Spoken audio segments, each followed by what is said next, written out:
사랑하는 연수 여러분, 하나님 축복 많이 받으세요. 풍성히 받으세요. 제가 이 소개한 거 보니까 제가 70년 졸업이니까 48년 전에 졸업했습니다.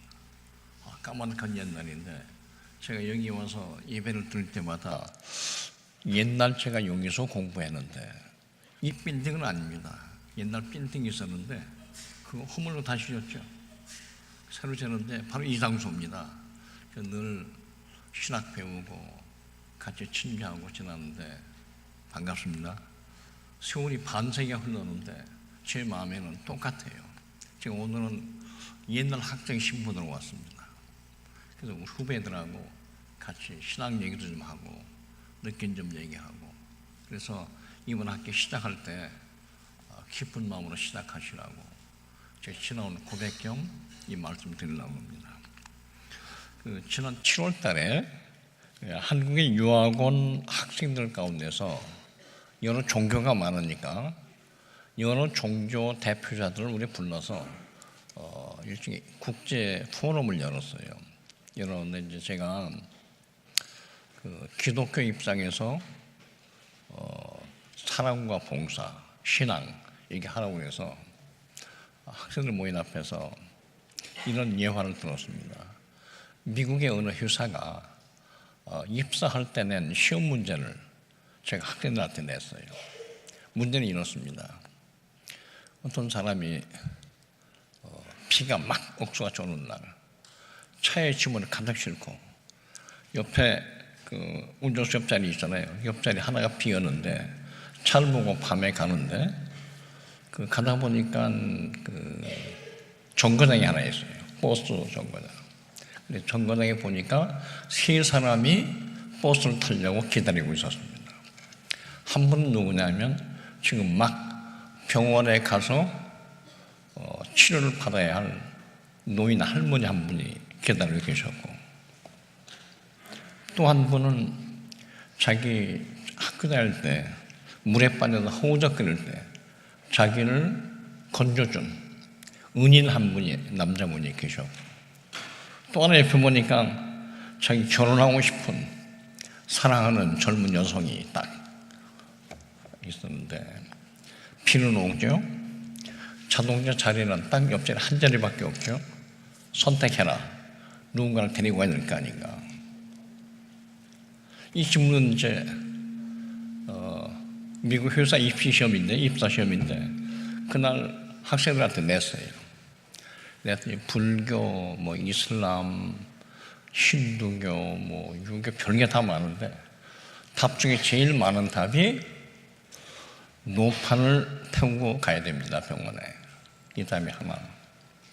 그래서 두 번째 단지상거 해보라 그랬더니 은혜를 갚아야죠.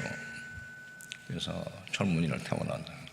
또 한쪽에 나중에 되니까 애인 태우는 게 낫겠습니다 하는 측들이 여러 개 남았습니다. 여러분 문제를 드릴게요. 하나님께서 하나님 사랑은 물론이고 내 이웃을 네 몸과 같이 사랑하라 그렇게 말씀하셨죠. 여러분 이웃 사랑을 좀 해야 되는데 어떻게 택하실래요? 세 사람이 있으면 신학을 공부하는 사람들은 누구를 옆자리에 태울까? 마음속으로 잘 결심해 보세요. 하나님이라면 누구를 먼저 태우라고 하실까? 나는 이웃사랑은 어떻게 할까? 여러분이 취업한다고 생각하면 어떻게 할까? 한번 생각해 보세요. 근데 답은 하나가 아닐 겁니다. 여러 가지인데 어쨌든 선택할 때마다 나름대로 이유가 있을 거예요. 난 이래서 우선적으로. 이 남자는 이렇게 결단했습니다. 나는 이웃사랑을 이렇게 실천하겠다. 내가 평생 살 우리 애인을 태우겠다. 이걸 생각을 하고, 그럼 두 사람이 망가지잖아요. 그래서 하는 말이 딱 차에 내려서 남자 은혜 갚을 사람들한테 차 열차를 주고 당신이 노판을 태우고 병원에 가시오. 나는 이 젊은 여성과 함께 기다렸다가 버스 타고 가겠습니다. 이게 이 사람의 대답이에요. 이게 미국 회사가 요구하는 아마 회사 입사원의 정답이었던 문항입니다. 그러니까 거기 모였던 젊은 유학생 중에 그것도 좋은데 우리 불교로 보면 노파를 태워야 됩니다. 아니면 뭐 힌두교 사람은 그 남성을 태워서 은혜를 먼저 갚는 게 최고지. 다양한 점이 나오는데 정답은 여러 개다. 그러나 각자 믿는 대로 이웃사랑을 실천하자. 여러분 이웃사랑 어떻게 하실 거예요? 한번 잘 생각해 보세요. 신학하는 분들이니까. 근데 오늘 제가 무슨 말씀 드리냐면 그동안 쭉 신학도 하고 목회도 하고 뭐 이런저런 좀 살아보면서 저한테 제일 큰 관심이 하나님은 나를 사랑하신다. 나도 하나님을 사랑한다. 그 하나님을 사랑하는 만큼 나는 내 이웃을 사랑하는데 내가 나를 사랑하는 만큼 이웃을 사랑한다. 사랑이 세 가지라는 사실을 살아가면서 배웁니다. 하나님 사랑, 그게 신학의 넘버원. 두 번째는 네 몸처럼 여러분 각자를 진실로 사랑해야 됩니다. 그런 사람만이 이웃을 진실로 사랑할 수 있습니다. 자기 사랑 없이 이웃 사랑이 불가능합니다. 자기 미워하면서 이웃 사랑한다는 말은 살아보니까 거짓말. 이웃 사랑한다면서 자기 사랑하지 않는 사람은 거짓말. 자기만 사랑하면서 이웃 사랑한다고 하는 것은 그것도 거짓말. 그러니까 내 사랑과 이웃 사랑은 뗄래야 뗄 수가 없습니다. 그래서 여러분한테 부탁합니다. 자기 자신을 엄청나게 사랑하십시오. 하나님의 형상을 타고났습니다. 그리고 사랑하는 만큼 이웃을 꼭 나처럼 사랑하십시오. 그게 이웃사랑의 태도인데 제가 생각을 해봤어요. 신학이 뭘까? 제가 쉬운 얘기로 풀어볼게요. 학이란 살아가는 이야기를 논리로 전개한 것이 학문이시죠. 그래서 신학의 학자는 그냥 삶의 이야기. 신은 뭐냐? 하나님이죠. 그럼 신학이 뭐냐? 제가 정의 내리겠습니다. 하나님 이야기.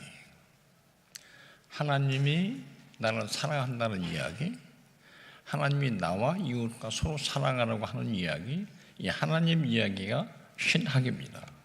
그렇습니까? 이제부터 신학을 나보고 종기 그렇게 했으니까 풀어서 하면 신학이란 하나님 이야기다. 그럼 하나님은 누구신가요? 이스라엘 백성 보고 이스라엘 백성이 모세를 통해서 하나님께 질문 좀 해달라고 그랬어요. 우리를 사랑하셔서 홍해를 건너서 인도해 주신 당신 이름이 뭐죠? 물었더니 하나님이 난 나야. 아시죠? 야훼. 나는 나야. 그 나는 나가 현재도 되고 미래도 됩니다. I am that I am. 물어보지 마. 그냥 나야. 그 다음에 I will be that I will be. 지금만 아니라 미래까지. 그러면서 하나님이 약속을 주셨는데요.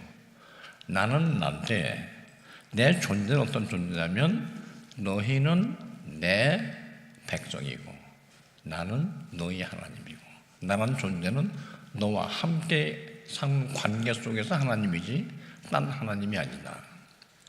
그래서 우리는 하나님의 이웃입니다. 진정한 이웃, 피조물이다. 그래서 우리는 하나님도 사랑하고 나도 사랑하고 이웃도 사랑하고 하나님이 그런 사랑을 주셨습니다.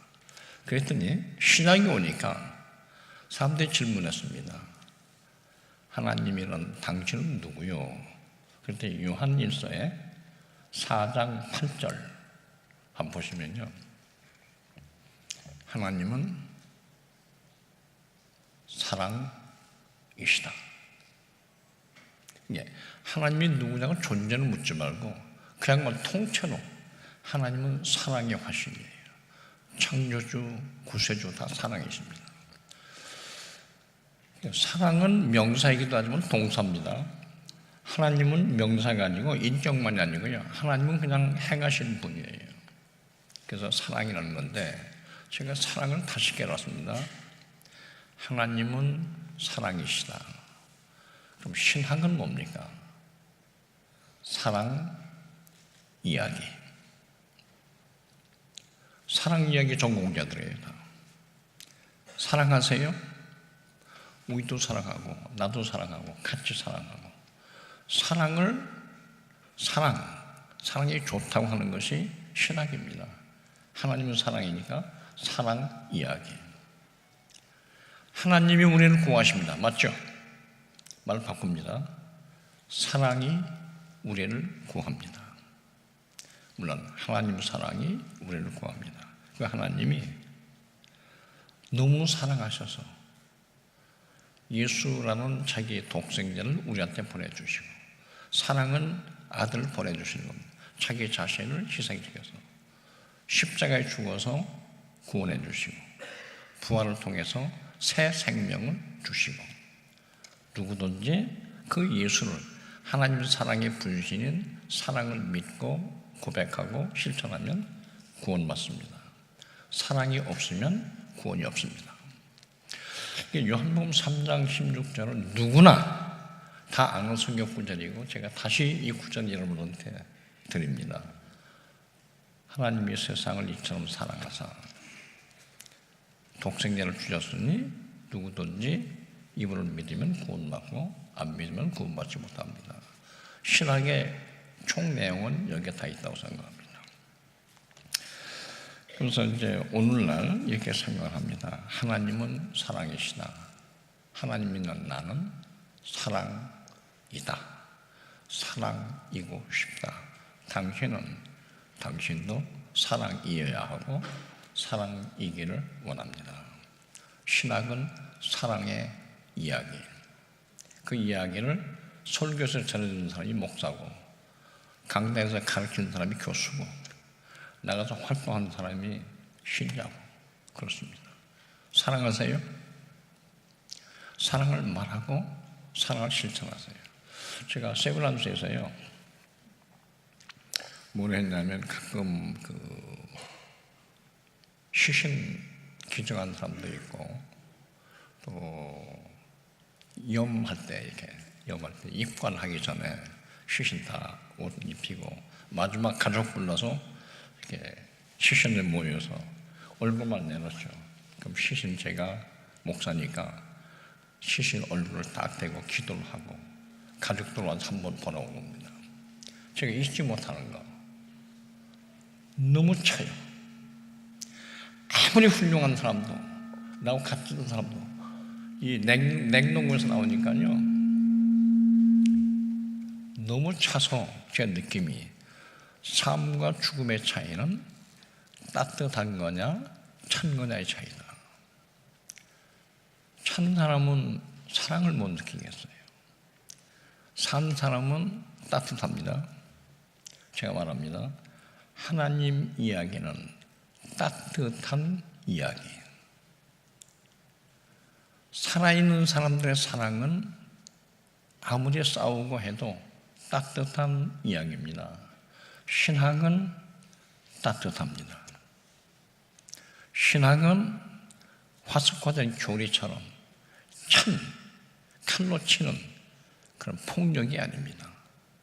신학은 따뜻한데 얼마큼 따뜻하냐?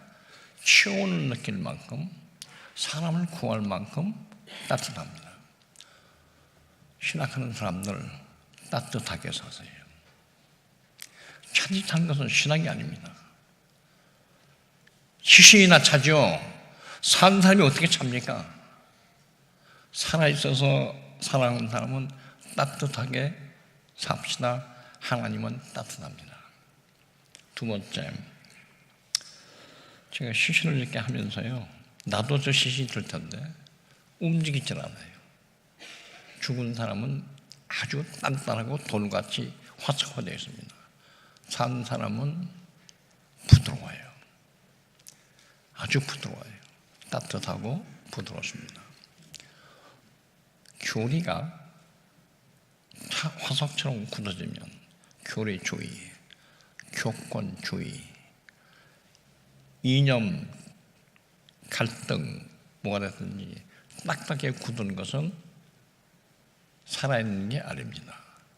그건 사랑이 아닙니다. 부드러워야죠. 부드럽게, 따뜻하게. 그냥 이런 감성적으로 생각하지 마시고 신학은 따뜻하다. 따뜻함이 세상을 구원할 거예요. 신학은 부드럽다. 돌덩이가 아니다. 살아있으니까요. 연세신학은 따뜻한 신학입니다. 맞죠? 연세신학은 아주 부드러워서 다 포용할 수 있습니다. 차디찬 교권주의가 아닙니다. 교리주의도 아닙니다. 하나님이 너무 따뜻하시고 너무 부드러우시고 만백성을 다 감쌀 수 있습니다. 그래서 우리한테 사랑을 주셨습니다. 그 예수님께서 하신 말씀 하나님만 더 하겠습니다. 얼만큼 따뜻해야 하느냐 하면, 얼만큼 유연해야 되느냐 하면 원수까지도 사랑해야 따뜻한 겁니다. 원수까지도 사랑할 수 있어야 부드러운 겁니다. 내가 나 자신을 원수로 여기면 자살할 수 있습니다. 내가 나 자신을 차게 대하면 내 목숨이 아무것도 아닙니다. 이웃이 어려울 때 내가 따뜻하게 대하지 않으면 그건 가짜 사랑입니다. 예수님 말씀이에요. 그 사도 바울 말씀에 네가 아무리 믿음이 좋아서 산을 옮길 만한 믿음이 있다 해도 사랑이 없으면 아무것도 아니에요. 그 말은 뭐냐면 믿음은 사람 겁니다. 내가 하는 것이 믿음이에요. 하나님이 은혜를 주지만 믿으면 하나님이 뭘 주시냐면 사랑을 주십니다.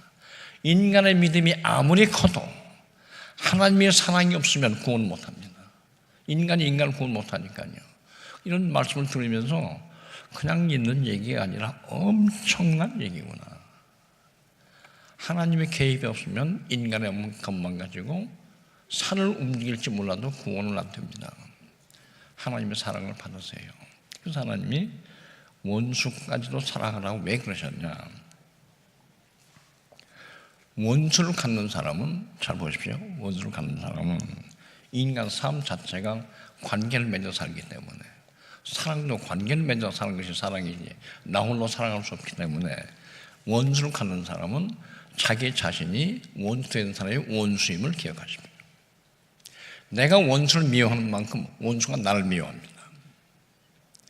원수 사랑하는 말은 나를 원수 만들지 말라는 뜻입니다. 그리고 나의 상대인 이웃을 원수 만들지 말라. 그것이 첫 번째 대우입니다. 딱딱하고 차디차게 시신으로 대하지 말라. 하나님의 뜻이 아닙니다. 구원이 아니죠. 두 번째, 혹시 원수 가지고 있지? 저도 원수 많습니다. 저한테 목회할 때도 원수가 있었고요. 지금도 누구 미워가지고 죽을 맛이에요. 탄 진실, 내가 원수를 잊어버리고 살 때는 행복하고요. 원수가 내가 떠오르잖아요. 그럼 원수가 내 인생을 막 지배합니다. 원수에 따라서 내가 일생이 막 좌우돼요. 그래서 원수 사랑하는 말은 원수로 하여금 너의 삶을 지배하게 하지 마라. 원수가 너를 속박한다. 그 속박에서 벗어나라. 그래서 원수를 사랑하는 말은 인간 해방을 의미합니다. 깊은 의미입니다. 그래서 원수를 사랑하는 말은 사랑으로 원수됨을 극복하고 따뜻하게 부드럽게 극복하고 해방받아 자유인이 되어라. 원수 사랑하세요. 좋아서 사랑하는 말이 아닙니다. 나를 위해서 사랑하세요. 개인적인 원수가 있고요. 이념적인 원수가 있고요. 우리나라 같이 저 북쪽 원수가 다 있는데 원수를 갖고 있는 한 평생 원수한테 매여 삽니다. 종이에요. 자유인 아닙니다. 하나님 말씀이 사랑은 해방, 자유, 기쁨, 이것을 신학화하여라. 그리고 가르치고 행하여라. 그렇게 말씀하십니다. 제가 오늘 딴 용어 쓰기보다 하나님은 이렇게 우리를 사랑하십니다. 원수된 자를 풀어서 하나님의 아들로 딸로 친구로 삼아주십니다. 그래서 같이 구원받습니다. 자기 스스로 먼저 벗어나시기 바랍니다. 그래서 신학하는 사람은 먼저 원수됨에서 해방받고, 그리고 해방을 실천하는 사람, 사랑이 구합니다. 사랑이 구원합니다. 제가 여러분께 바랍니다. 무슨 신학을 해도 괜찮습니다. 자유주의 신학하든 보수 신학하든 그건 여러분 자유인데, 중요한 것은 사랑만은 잃지 마십시오. 좌의 과격도 있고 우의 과격도 있는데요, 다 원수 맺는 거예요. 원수가 사람을 좀 먹습니다. 하나님은 어느 곳에서도 우리를 원수시지 않습니다. 원수됨을 사랑으로 녹여서 우리를 풀어주시고 자유케 하십니다. 연세대학교 교훈이 있죠. 진리가 여러분을 자유케 할 것입니다. 뭘로요? 사랑으로. 사랑은 악을 이기는 힘입니다. 사랑은 자신을 해방시키는 힘입니다. 그래서 신학은 사랑 이야기입니다. 하나님 사랑 이야기, 이웃 사랑 이야기, 자기 사랑 이야기. 이 세 사랑이 합치면 아름다운 심포니가 됩니다. 아름다운 오케스트라입니다. 여러분 지휘자가 되십시오. 어디 가든지 그 심포니 지휘자 좋죠? 그렇게 살면 연세대학교 행복합니다. 신과대학, 대학원 다 행복합니다. 아름다운 사랑의 심포니, 연세의 심포니가 되기를 간절히 축원드립니다. 기도합시다. 하나님, 연세 신과대학, 대학원 하나님 같이 해주셔서 하나님의 사랑이, 자기 사랑이, 이웃 사랑이 넘쳐나게 하옵소서. 예수님 이름으로 감사하며 간절히 기도드리옵나이다. 아멘.